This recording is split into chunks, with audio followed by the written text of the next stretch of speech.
18절 우리 다 같이 함께 읽겠습니다. 그러나 내가 이스라엘 가운데에 7천 명을 남기리니 다 바알에게 무릎을 꿇지 아니하고 다 바알에게 입맞추지 아니한 자니라. 아멘. 오늘도 여러분의 형편과 처지가 어떻든지 간에 하나님의 은혜를 감사하고 찬양합시다. 우리가 하나님의 은혜를 받아도 깨닫게도 되고 깨닫지 못하는 것도 있습니다. 아마 깨닫는 것은 빙산의 일것과 같아서 지극히 적은 것이고 거의 대부분의 은혜는 깨닫지도 못하는 은혜입니다. 여러분들 자신이 얼마나 놀라운 하나님의 보호하심과 은혜 가운데 사는지를 오직 성령님만이 알게 하실 것입니다. 오늘 어떤 책을 잠깐 읽다가 그런 구절을 보았어요. 화성이라고 하는 우리 천체 중에 지구와 비교적 가까이에 있는 화성이라는 곳에 한 1년에 200개 정도의 운석이 그 화성에 부딪힌대요. 그래서 크레이터라고 하죠. 그 운석이 떨어진 자국. 그래서 화성을 이렇게 가까이 가보면 마치 이렇게 웅덩이 같은 것들이 굉장히 많습니다. 1년에 한 200개 정도의 운석이 떨어진다는 거예요. 우리 바로 옆에 있는 달, 그 달은 거의 1시간에 한 번씩 운석이 그 달에 부딪힌다고 합니다. 제가 그 말씀을 드리는 건 하나님이 우리 지구를 얼마나 놀랍게 보호하고 계시냐는 거예요. 가까이 있는 화성이나 또는 달만 보아도 사실은 계속 운석이 그 땅에 떨어지는 거예요. 근데 여러분 오늘 운석이 떨어졌다는 뉴스 들었습니까? 운석이 지구에 떨어졌다는 뉴스를 언제 들은 기억이 있습니까? 정말 신기할 정도죠. 이 엄청난 우주의 모든 전체가 다 그렇게 운석들이 계속 떨어지고 달은 뭐 1시간에 하나 정도쯤, 화성 같은 경우는 1년에 한 200개 정도의 큰 운석이 부딪히는데 지구는 정말 1년에 한두 번 그런 일이 있으면 뉴스가 될 정도죠. 그러니 여러분, 우리가 얼마나 놀라운 하나님의 보호하심 속에 지금 살고 있느냐는 거. 깨닫지 못해서 그런 거죠. 만약에 하나님이 우리를 보호하는 은혜를 거두시면 비로소 알게 될 거예요. 하나님 나를 얼마나 보호하셨었는지 그동안. 그런 은혜를 우리가 받고 살고 있습니다. 그냥 여러분들에게 그냥 은혜롭게 들리라고 말씀을 드린 게 아니고 하나님이 정말 우리와 함께 계십니까? 정말 우리를 하나님이 은혜로 지키시고 계신가요? 그게 오늘 계속해서 성령 집회를 인도하기 위해서 말씀을 준비하며 하나님께 드렸던 기도 제목이에요. 근데 우연히 그 글을 읽으면서 세상에 지구를 하나님이 그렇게 보호하고 계시는 것을 우리는 전혀 느끼지를 못하고 살잖아요.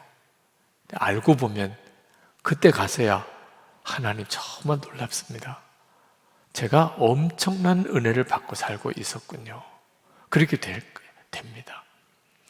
우리는 금요 성령 집회 때마다 광야와 가나안에 대해서 말씀을 나누고 있는데 다 광야는 좀 싫지요. 그죠? 너무 힘든 곳이고 매일 만나를 먹고 날마다 구름기둥, 불기둥의 인도를 받는다는 게 말은 좋은데 실제로는 아주 비참한 느낌이 드는 삶을 사는 거예요. 그래서 빨리 광야는 벗어나고 싶고 그리고 내 집 짓고 창고도 짓고 농사 짓고 곡식도 쌓아놓고 좀 그렇게 살고 싶은 마음이 다 똑같죠. 그렇지만 하나님의 은혜는 사실 광야에서 더 깊이 깨달아집니다. 어느 목사님이 고등학교 다닐 때 어머니가 했던 말이 생각이 난대요. 그때는 이해를 못했대요. 어머니가 참 힘들게 어렵게 지내시면서 아버님 안 계시고 그리고 고생은 말할 수 없는 고생을 하시고 사시는 어머니가 어느 날 눈이 그냥 다 붓도록 기도하시고, 그리고는 자기에게 그렇게 이야기를 하더래요. 너 때문에 내가 산다. 너 하나 때문에 내가 정말 이 어려운 고비, 시험들을 이기고 산다. 그런 말을 하더래요. 근데 자기는 어머니한테 절대로 기쁨의 존재가 아니었대요.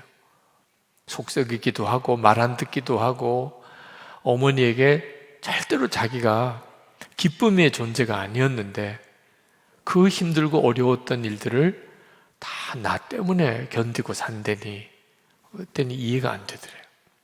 이제 나중에 아이를 낳고 길러보고 살아보니까 어머니가 그때 속썩이고 말 안 듣는 고등학생이니 뭐 그럴 만도 하죠. 그런데 그 아들이 하나 있는 것 때문에 다시 일하러 나가고, 그 아들 하나 있는 것 때문에 속상해도 다시 일어나고, 그 아들 하나 있는 것 때문에 또 기도 자리로 나가고, 그래서 너 때문에 사는 거야.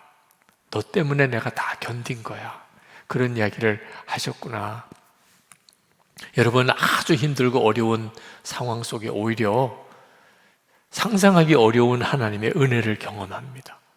그러니까 힘들 때가 생명력이 더 강해져요. 신앙도 광야와 같은 때에 신앙이 정말 온전한 신앙이 됩니다.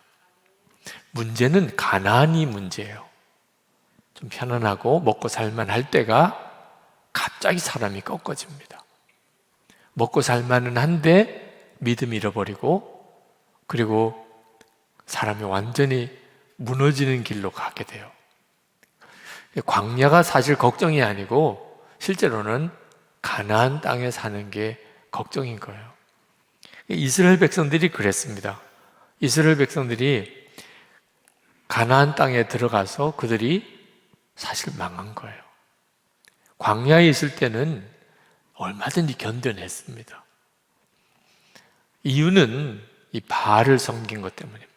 가나안에 들어갈 때 하나님이 그렇게 가나안 족속의 종교를 절대로 눈 돌리지 말고 그 가나안 족속을 다 진멸하라고까지 말씀했는데도 이스라엘 백성들이 가나안 땅 들어가자마자 바알 종교를 받아들입니다.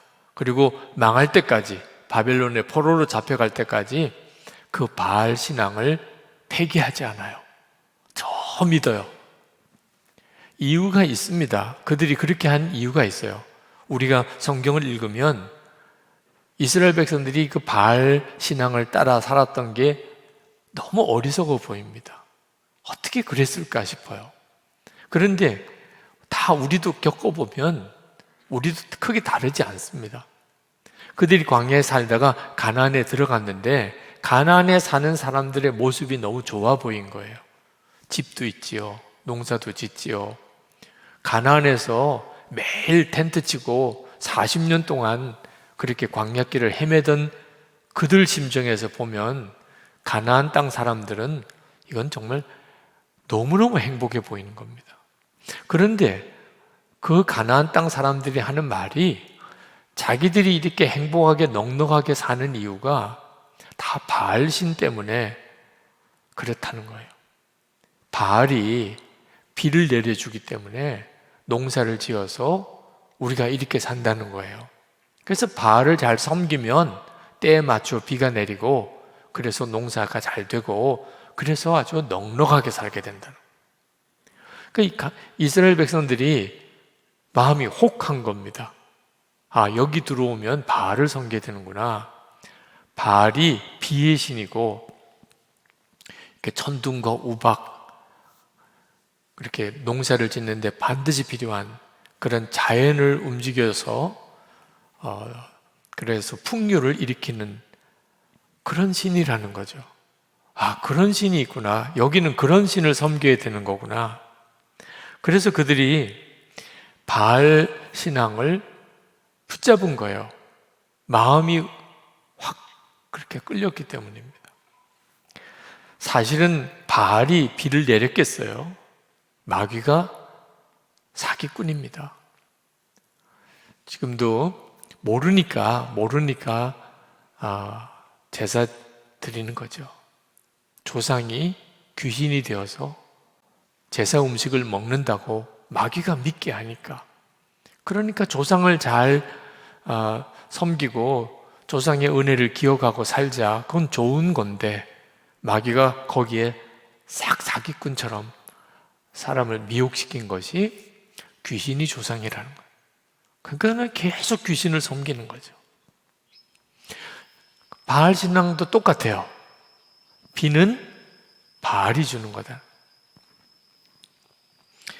참 원리가 묘해요. 이 바알의 아내가 있습니다. 아내가 아세라예요. 바알은 남신이고 아세라는 여신입니다.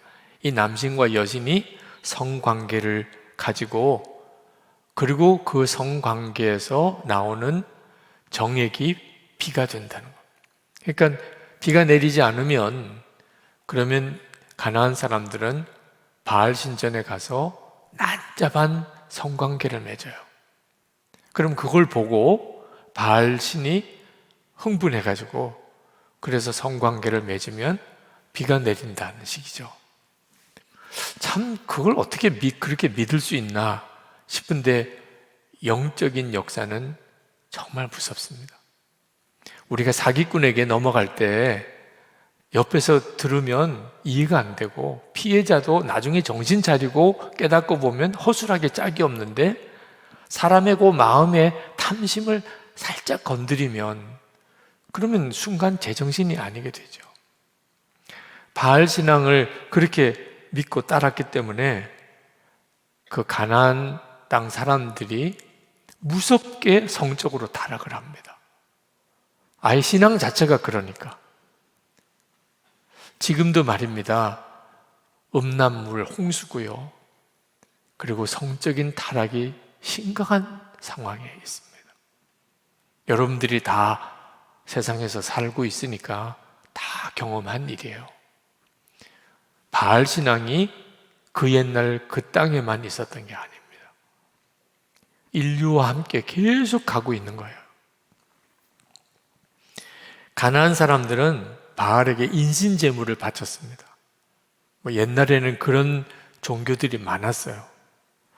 근데 그 난잡한 성관계를 하고 그리고는 아기들이 태어납니다. 아버지가 누군지를 몰라요. 그러니까 그 아이들을 인신제사로 바칩니다. 이제 이런 악순환이 벌어지는 거죠. 아무리 그래도 사람인데 어떻게 그런 일을까지 할 수 있을까? 그 어린 아기를 제물로 바치는 일을. 사람이 양심이 있으면 그게 나쁜 일이라고 다 생각하지 않겠나? 우리가 생각하면 그렇습니다. 그런데 지금도 똑같은 일이 벌어져요. 어른들이 편하자는 거예요. 태아살인이 벌어지고 있다. 그때 그 인신제사가 이해가 안 돼. 뭘 이해가 안 돼요? 지금도 그렇게 하고 있는 거예요. 무섭잖아요. 오늘 우리가 이스라엘 백성들이 가나안 땅에 들어가서 바알 신앙을 가진 것 때문에 그들이 망하게 되는데 이 문제가 그들만의 문제가 아닙니다. 우리들이 지금 그대로 지금 그 문화 속에 살고 있는 거예요. 사실 우리가 사는 세상이 이제 이게 망할 세상이다 이런 식으로 표현하는 일이 조심스러운 표현입니다.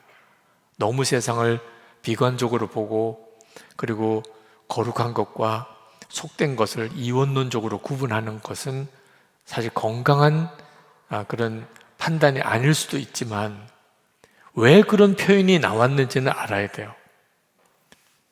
하나님이 가나안 땅을 족속을 왜 진멸하라고 하셨을까요? 이 바알 신앙 때문이에요. 이스라엘 백성들을 왜 하나님이 굳이 아수르와 그리고 바벨론을 통하여 다 멸망시킨 거죠. 그들이 다 바알 신앙에 완전히 사로잡혀 있었기 때문에, 해결할 방법이 없었기 때문에. 우리도 똑같아요. 우리가 지금 살아가는 세상 가운데 우리가 바알 신앙에 우리도 모르게 이렇게 물들어갑니다. 그게 우리가 망하는 길이라는 걸 알아야 하는 거예요. 이스라엘 백성들이 바알에 빠진 또 하나의 이유가, 바알 종교는 죄라든지 회개라든지 순종이라든지 사명이라든지 이런 개념이 없어요. 어떻게 살아도 돼요. 윤리의식 자체가 없어요. 일반적인 자연 종교, 우상을 섬기는 자연 종교에는 율법이라는 게 없습니다. 윤리의식도 없어요. 오직 하나, 제사 드리는 거예요. 제사만 지극정성으로 드리면 그러면은 복을 받는다는 거예요. 가나안 거민들이 그렇게 역겨운 죄를 짓고 하나님이 그 가나안 거민을 다 죽이라고까지 말해야 될 정도의 상태가 갖게 된 이유는, 바알 신앙은 어떻게 사는 게 바르게 사는 거다, 어떻게 사는 게 정말 복되게 사는 거다, 이렇게 가르치는 게 없어요. 마음대로 살아도 돼요. 하고 싶은 대로 다 살아도 돼요. 무슨 죄를 다 지어도 돼. 제사만 드리면, 바알에게 제사만 드리면. 그러니까 이스라엘 백성들이 그냥 쉽게 끌려가는 겁니다. 사람의 마음이 굉장히 간사해요. 더 심각한 것은 이스라엘 백성들이 하나님을 믿으면서도 바알 신앙을 가져도 되는 줄 알았어요.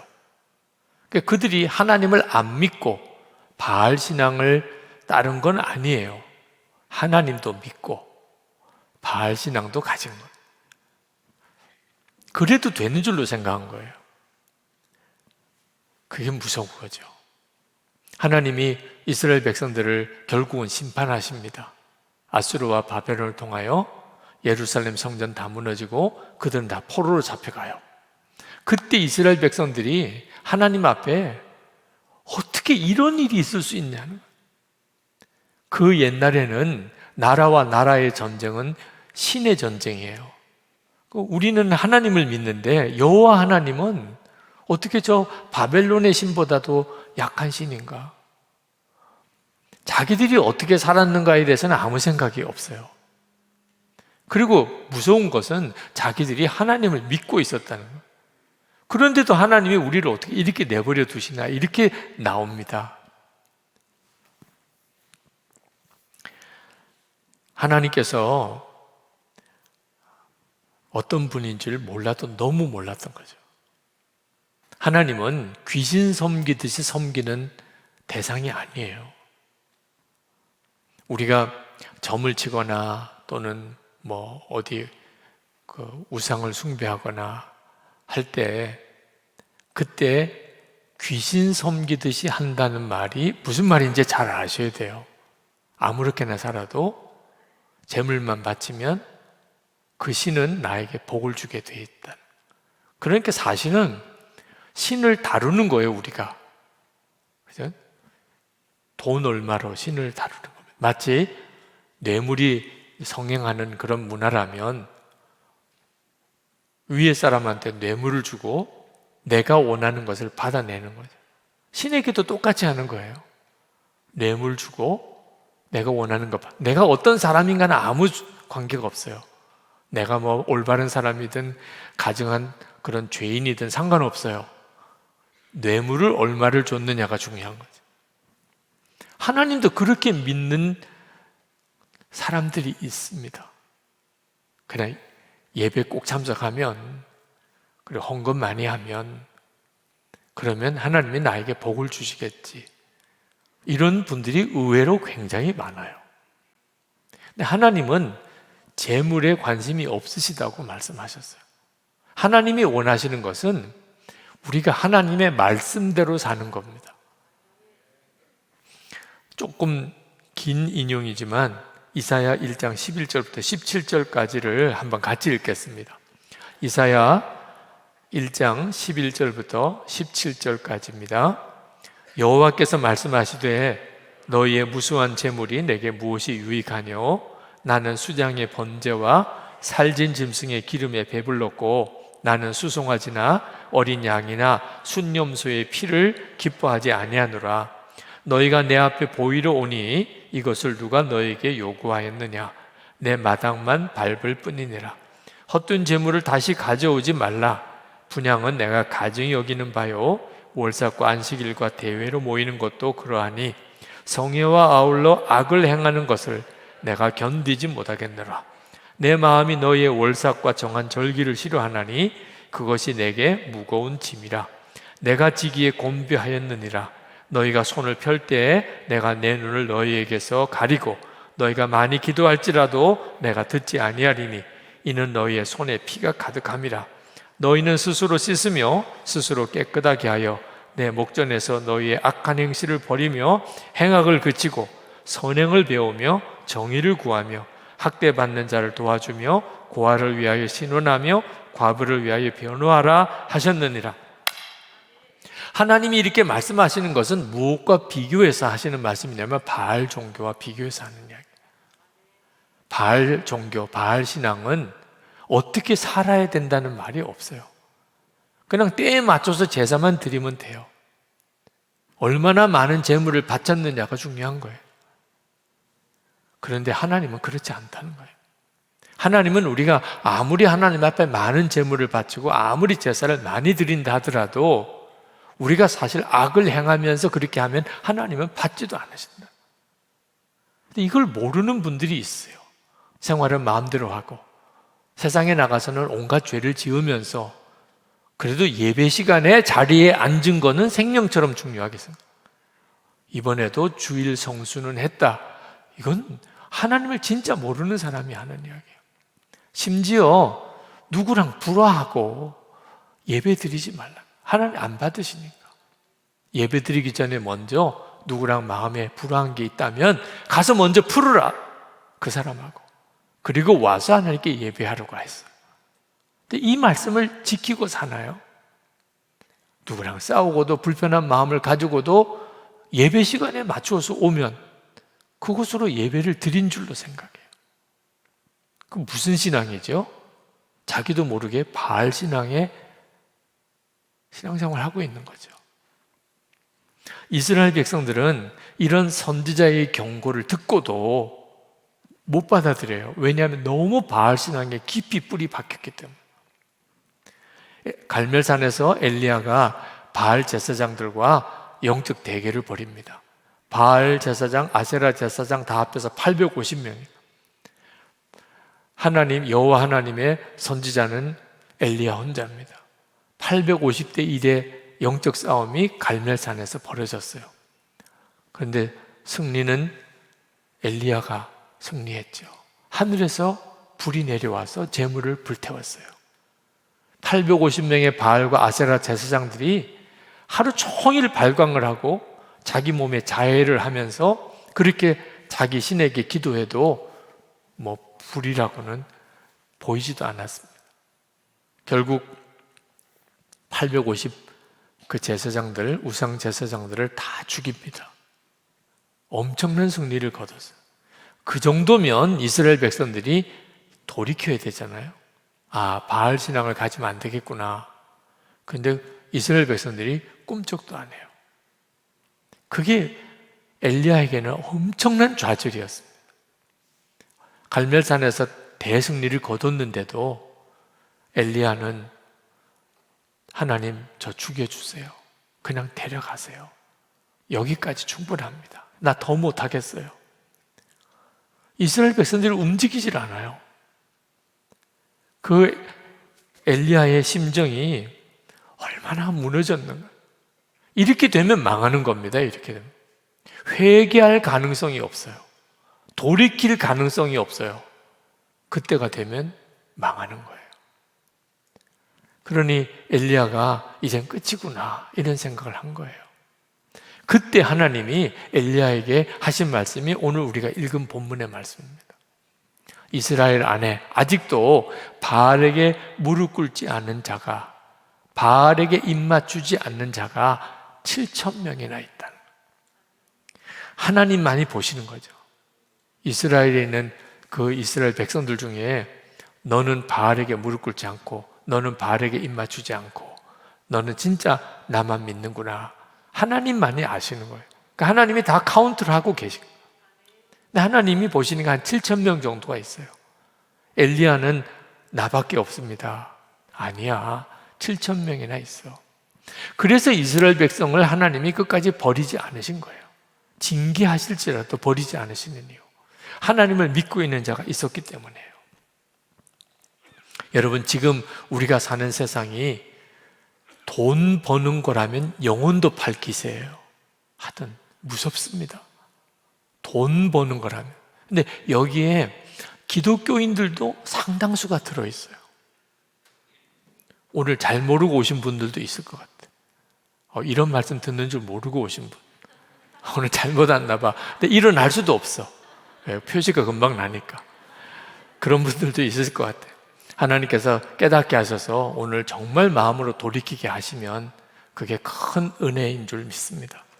영상으로 보시는 분들도, 여러분들 중에도 사실 마음으로는 이 바알 신앙을 가지고 그렇게 사는, 그러면서도 예수를 믿는다고 하는 분들이 있을 수 있어요. 너무 많아요, 사실. 이게 참 안타까운 일이죠. 어떤 때는 나라를 위해서, 한국교회를 위해서 기도하다 보면 이게 가능한 일인가? 이 땅의 영적인 대각성에 일어날까? 그런 마음에 좌절도 올 때가 있습니다. 그런데 오늘 말씀에 주님은 내 눈에 보이지 않는다고, 바알에게 무릎 꿇지 않는 자가 없다고 단정하지 마라.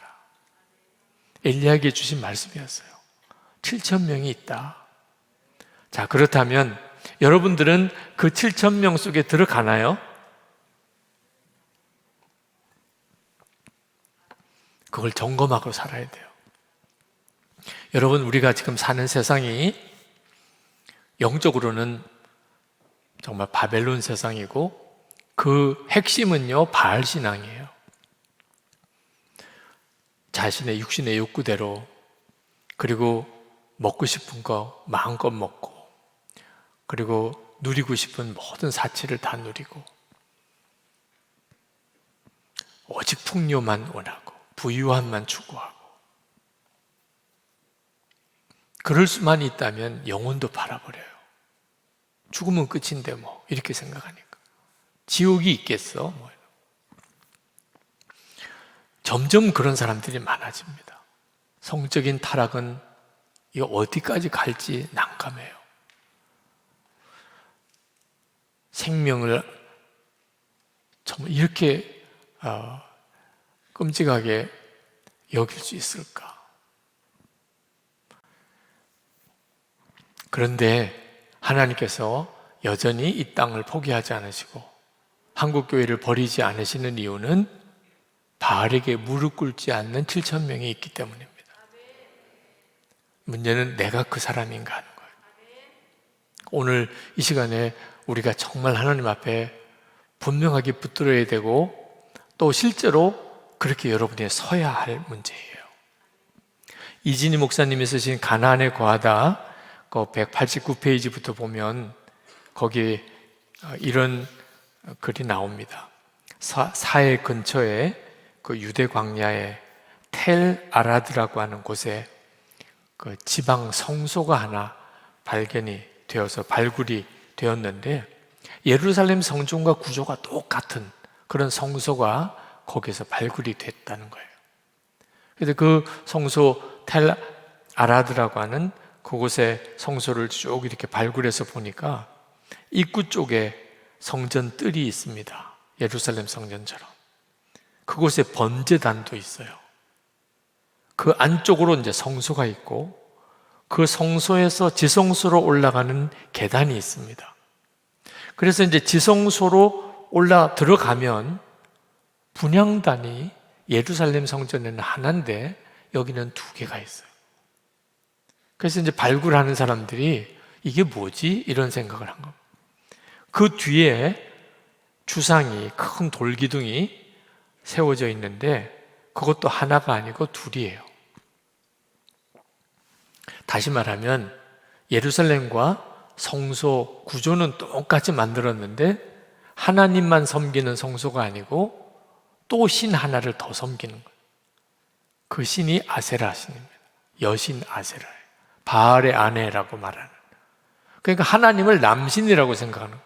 하나님은 남신이고 바알을 대신해서, 그리고 옆에다가 아세라 여신을 두는, 그때 당시에 종교가 이스라엘 백성들의 타락한 종교의 전형적인 모습이 그 텔 아라드라고 하는 그 성소에 그대로 나타나 있다는 겁니다.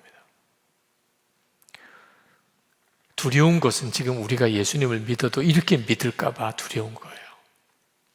우리가 속죄를 받고 영생을 얻고 천국에 가는 것은 예수를 믿어야 합니다. 근데 세상에서 돈 벌고 잘 사는 것은 세상 신을 따라가야 돼요. 아주 이렇게 완전히 두 개를 한꺼번에 완벽하게 그냥 다 가지고 있는 그런 교인들이 꽤 많습니다. 구원을 받기 위해서는 예수를 믿어야 돼요. 그러나 세상에서 잘 살기 위해서는 세상 따라 살아야지. 이 두 가지가 아무 가책이 없이 그냥 같이 있는 거죠. 여러분, 이거 점검하지 않으면 이스라엘 백성들이 가나안 땅 들어가긴 했는데 이런 식으로 신앙을 가지고 있다가 결국은 그들이 다 망한 거예요. 그 바알 신앙을 버리게 하려고 하나님은 그들을 예루살렘 다 무너뜨리고 바벨론으로 다 포로로 잡혀가게 하는 일까지 하셔야만 했어요. 아주 버렸다면 가나안 족속처럼 다 죽여버렸을 텐데 그렇게는 하지 않으시고 다시 광야로 내몬 거죠. 자, 세상은 이렇게 바알 신앙으로 사는데 나만 오직 하나님만 믿고 살 수 있을까? 엘리야도 그런 생각했습니다. 나만 어떻게 그렇게 살 수 있을까? 그렇지 않잖아요. 오늘 말씀에 하나님이 7,000명이나 있어. 너만 아니야. 여러분들도 꼭 명심해야 됩니다. 말을 해도 그렇게 말하면 안 돼요. 어떻게 나만 오직 예수, 어떻게 나만 나는 죽고 예수로 사는 그런 믿음으로 살 수 있나요? 이렇게 생각하면 안 돼요. 하나님 눈을 열어주세요. 진짜 하나님의 거룩한 백성, 예수님의 사람들이 있습니다. 우리 눈에 보이지 않지만 예수님도 우리 눈에 보이지 않잖아요. 그렇지만 우리와 함께 계시잖아요. 안 믿어지세요? 이요셉 목사님하고 필리핀 코스타 갔다가 그 이요셉 목사님이 말씀을 전할 때 그런 말씀을 하더라고요. 저는 늘 주님의 음성을 듣습니다. 그러나 제가 육성으로 듣는다는 말은 아닙니다. 제가 주님의 음성을 듣는 것은 이렇습니다. 그러면서 예를 들세요. 자기는 정리정돈을 잘 못한대요. 그래서 무슨 작업을 하거나 하다 보면 늘 이렇게 어지러져 있게 된대요. 근데 아내가 자기가 막 한참 작업을 하느라고 정신없이 그냥 다 어지러 놓고 있을 때 방문을 열고 딱 자기를 본대요. 그때 그 아내의 눈과 얼굴 표정, 아무 말을 안 한대. 그냥 그렇게 자기를 쳐다보다가 나간대요. 그러면 자기는 좀 치우고 해요. 이런 말을 듣는데 아내는 말 안 했어요. 근데 아내를 딱 보는 순간에 좀 치우고 좀 하지. 아내가 그걸 보고 답답해하는 그 아내의 마음이 확 느껴진대요. 아내가 말을 안 했지만 말을 들은 거잖아요.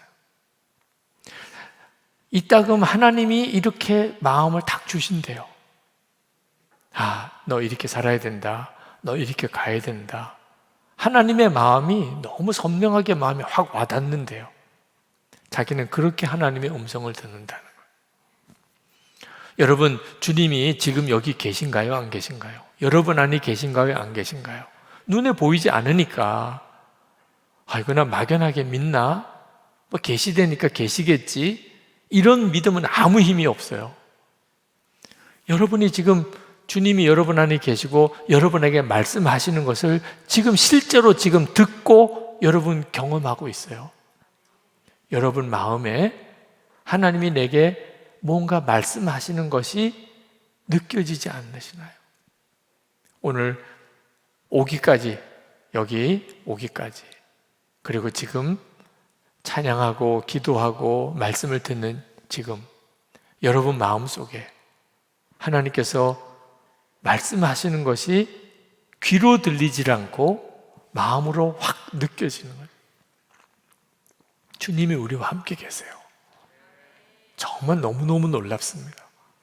오늘도 말씀을 전하러 나오기 전에 제 마음속에 주님이 이처럼 놀랍게 같이 계신데, 정말 주님이 이렇게 함께 계시고 말씀하시는데 왜 주님이 함께 계시지 않는다고 할까?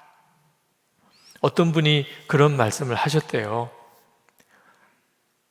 먹고 살만 하니까 예수만 바라보라고 하는 거지. 참 마음이 이렇게 탁 아프더라고. 예수님만 바라보라. 아유, 그 사람은 먹고 살만 한가 봐. 그러니까 예수님만 바라보라는 말을 하는 거지. 나처럼 진짜 아무것도 없고 당장 굶고 너무 막막하고 그러면 예수님만 바라보아지겠어? 참 힘들고 어렵게 사역하시는 사역자이신데 충분히 그런 말을 하실 만하다. 그렇죠? 예수님만 바라봅시다. 24시간 주님 바라보세요. 이런 말을 전에 듣는 사람 중에는 저 사람은 그래도 큰 교회 목사니까 그러니까 저런 말 할 만하지. 그런 생각 하실 수도 있겠다. 근데 사실 주님만 바라보자고 했던 것은 제가 240억 빚을 질 때였거든요. 갚을 길이 하나도, 저 그렇게 많은 돈 빚져본 적이 없어요. 제 이름으로, 제가 이 선한목회교회 담임 목사니까 제 이름으로 은행에 부채를 졌거든요. 진짜 해결할 길이 아무것도 없었어요. 방법이 없었어요. 교인이 지금까지 이만큼이라도 많이 있지도 않았었고요. 그렇기 때문에 주님만 바라봐야 되겠다고 했던 거예요. 여러분이 이거 잊어버리면 그러면 가나안 땅에서 바알 신앙 가진 이스라엘 백성처럼 되고 맙니다. 이스라엘 백성들이 바알 섬기다가 바벨론에 끌려갔어요. 근데 참 놀라운 일이 벌어졌는데 제사를 못 드려요. 사실 제사를 드린다는 것은 제사장들이 드렸기 때문에 이스라엘 백성들은 할 게 아무것도 없었어요. 제사는 제사장이 드리니까. 근데 바벨론의 포로로 끌려가니까 제사를 드릴 수가 없으니까 그들은 회당에 모이기 시작했습니다. 거기서 하나님께 예배를 드려야 되는데 그제서야 하나님의 말씀을 찾기 시작을 해요. 뭔가 예배를 드리면 뭐가 있어야 되잖아요. 제사는 드리지를 못하고. 그래서 이제 전승으로 내려오는 말씀을 찾아서 기록하기 시작합니다. 그걸 다 외워서 말을 할 수가 없으니까. 그러니까 회당은 많고, 그러니까 말씀을 암송하는 사람들이 그것을 기록하기 시작해요. 하나님의 말씀을. 그전에는 사실 구전으로 내려온 말씀들이 많았습니다. 그리고 회당에서 모여서 말씀을 읽기 시작해요. 이스라엘 신앙이 완전히 바뀝니다. 제사 중심의 신앙에서 말씀 중심의 신앙으로 바뀌어요. 바벨론 포로 시절에. 그리고 바벨론 포로가 끝나고 다시 예루살렘으로 그들이 귀환하고 바알 신앙이 없어져요. 그때부터 바알 신앙은 더 이상 문제가 되질 않습니다. 왜냐하면 더 이상 바알 신앙에 사로잡히는 것 자체가 없어졌어요. 말씀입니다. 주님의 음성, 지금도 함께 계시는 주님을 어떻게 알 수 있나요? 신비적인 체험으로 아는 거 아니에요. 분명히 신비적인 그런 체험이 있습니다. 놀라운 체험들을 경험한 사람도 많고요. 지금도 은사의 역사는 계속 있어요. 그렇지만 신비적인 체험으로만 주님 만나는 거 아니에요. 가장 확실한 거, 신비적인 체험보다도 더 놀라운 것은 말씀으로 누구나 다 지금 하나님을 만나고 주의 말씀을 듣는다는 거예요. 이스라엘 백성이 그렇게 바알 신앙을 못 버리다가 바벨론에 끌려가서 회당에서 그때부터 말씀을 읽고 말씀을 듣고 그렇게 신앙생활을 하는 신앙생활이 바뀌면서 바알 신앙을 극복하게 돼요. 그러므로 여러분, 우리가 정말 가나안에서 하나님이 계획하신 복된 삶을 살려면 말씀으로 주님을 만나고 말씀을 붙들고 주님의 인도를 따라 살아야 하는 겁니다. 그러면 눈이 열려요. 아, 바알 신앙이 이게 말도 안 되는 거구나. 하나님이 절대로 이건 복을 주실 수가 없겠구나. 내가 다 잃어버려도 절대로 바알은 따라가지 않아야지. 그런 사람이 돼요. 바알에게 무릎 꿇지 않는 7천 명이 나오기 시작하는, 예수님을 바라보라, 주님을 바라보라고 말하는 이유예요. 바알 신앙을 가진 사람은 하나님의 말씀이 귀에 안 들어와요. 나는 죽고 예수로 산다. 귀에 안 들어와요. 바알 신앙을 가진 사람은 절대로 그 말씀에 아멘이 안 돼요. 예수님만 바라보라, 예수님 한 분이면 충분하다. 그게 아주 부정타는 말처럼도 들려요. 그럼 다 없어진다는 뜻이야? 예수님 한 분이면 충분하다. 예수님을 모르니까. 그러니까 다 버리고 주님을 따른다는 말이 그게 무슨 말인지를 몰라요. 근데 말씀에 귀가 열리고 주님을 바라보는 눈이 뜨이고 나면 비로소 말씀은 내게 있어서 살아있는 하나님의 역사예요. 우리 교회 예배당 공사가 중단되고 담임 목사가 교체되고 그리고 이제 예배당 공사를 빚을 많이 지고 완공하고 그렇게 지내던 시절이 우리 교회의 광야 시절이죠. 이 중에는 그때를 같이 지낸 분들도 있으십니다. 지금은 분명히 가나안으로 들어온 것 같아요. 그 광야 때의 그 상황과 지금 상황은 완전히 다릅니다. 그러면 편안하기만 한 건가? 절대 그렇지 않습니다. 지난 주일에 우리 갈렙 교회로 장로님 파송하는 예배를 드렸는데 5분의 장로님이 갈렙 교회로 가셨어요. 근데 그 장로님 파송할 때 제가 요 앞에 앉으신 그 장로님들 5분 장로님들 이렇게 보니까 가슴이 울컥하더라. 가장 힘들고 어려울 때 그때 교회 일들을 어려울 때 섬겼던 장로님들이세요.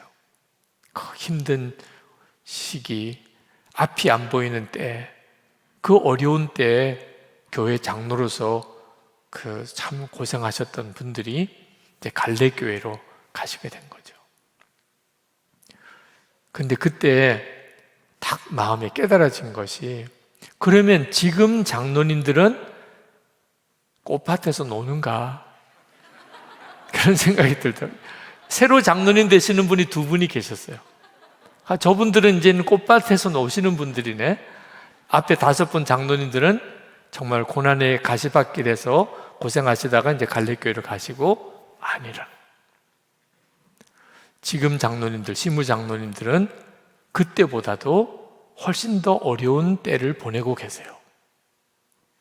그때는 우리에게 다급한 문제가 이 건물을 제대로 완공하는 거였어요.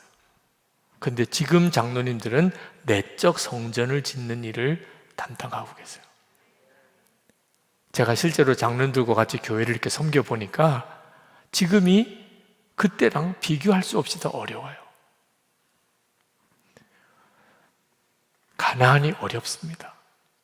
여러분, 그저 고생 안 하고 이제 먹고 사는 것도 좀 해결되고, 이제 조금 여유 있게 살고 싶어. 하나님, 나 언제까지 이렇게 힘들게 부대끼게 살아야 돼요? 이런 마음으로만 기도하지 마셔야 됩니다. 편안할 때가 오겠고 조금 여유 있는 때가 오겠지만 그때는 더 어려워요. 바알 신앙에 빠지기가 쉬운 때예요. 기도를 해도 힘들어요, 해결해 주세요, 이런 기도만 나오지 올바르게 살고 싶어요. 하나님 뜻대로 하고 싶어요. 이런 기도를 못하고 있다면 지금 바알 신앙에 빠져 있는 거예요. 그런 마음으로는 바알을 이기지 못해요. 하나님, 내 원대로 마시고 아버지 원대로 되기 원합니다. 하나님 기뻐하는 일을 제가 하고 싶습니다. 기도를 그렇게 하면 여러분이 가나안에 살아도 가나안에서 바알 신앙이 무너지지 않습니다.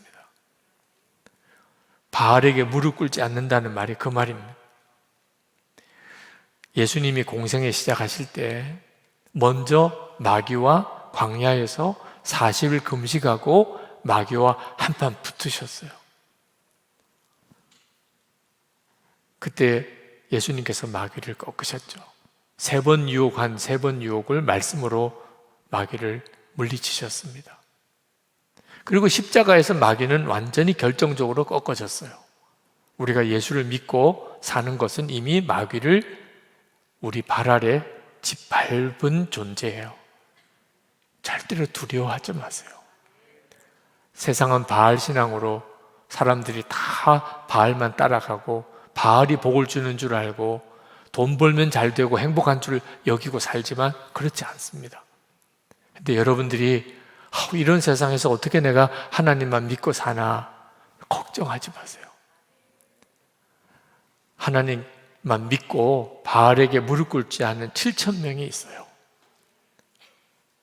그 사람들을 만나기를 기도하세요. 하나님, 그런 사람들과 연합하게 해주세요. 그런 사람들과 함께 동지가 되게 해주세요.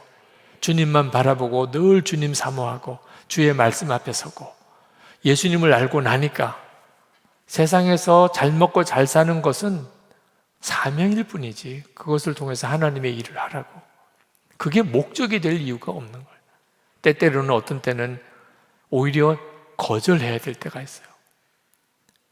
주님, 그분이 내겐 더 귀하니까. 사도 바울은 배설물처럼도 버렸어요. 주님을 얻고 싶어서. 이 마음 중심이 변하지 않으면 그러면 하나님은 우리를 가나안에서 놀랍게 쓰십니다. 오늘도 우리 기도할 때 여러분 안에 정말 바알에게 무릎 꿇지 않는 7,000명이 세워지는 역사가 일어나기를 원합니다.